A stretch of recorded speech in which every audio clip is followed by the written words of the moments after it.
Hi, I'm Carrie Brown, broker owner of Realty Executives Preferred Advisors here in Topeka, and I am with. I'm Patrick with Dr. Radon. He does such a good job.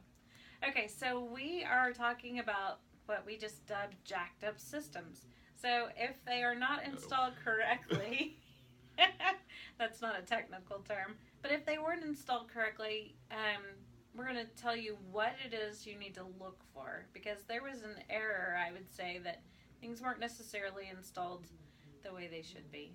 Like, I know I've been at a home inspection, and the radon mitigation system, honest to goodness, no exaggeration, was literally right underneath the window. So if you open the window, you were just pumping it right back into your house. So yes, there are some that are done wrong, and Pat's going to tell us what to look for. Well, there's some rules that the EPA sets forth, and it's called the Residential Mitigation Standard. Anyone can look it up. If you go to the EPA's Radon webpage, I think there's even a link that says this is how it should be installed. And there's basic rules. They're all aimed at that one thing. If we're going to be pulling radon from under the house, we've got to get it a safe way, away from where people are going to be living.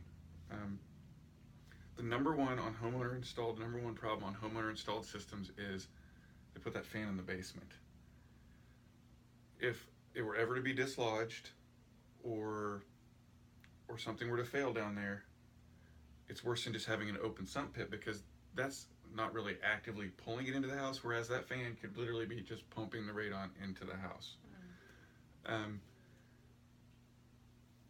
I can tell you, I've been asked before, what do we do about it in a home buying, selling? I just advise people it's not correct. If I were to have to work on it or anything was wrong with it, a radon mitigator should not leave it like that. It's got to be brought up to the residential mitigation standard. People don't like to hear that. I mean, we don't like to spend money, but that's the case. A licensed mitigator should not put their hands on the system without leaving it correctly.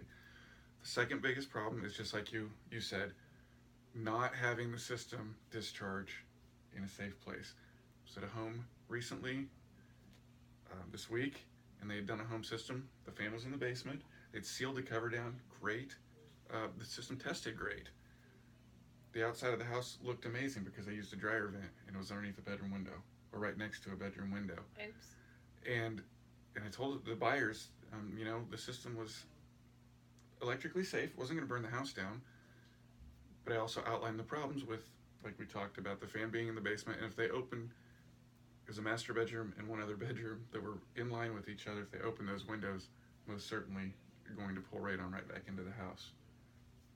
So if you have any questions that your system's not safe, I'd call a radon mitigator, and I believe most of the mitigators here in Topeka will come out and just let you know what would need to be done, and a cost. Okay.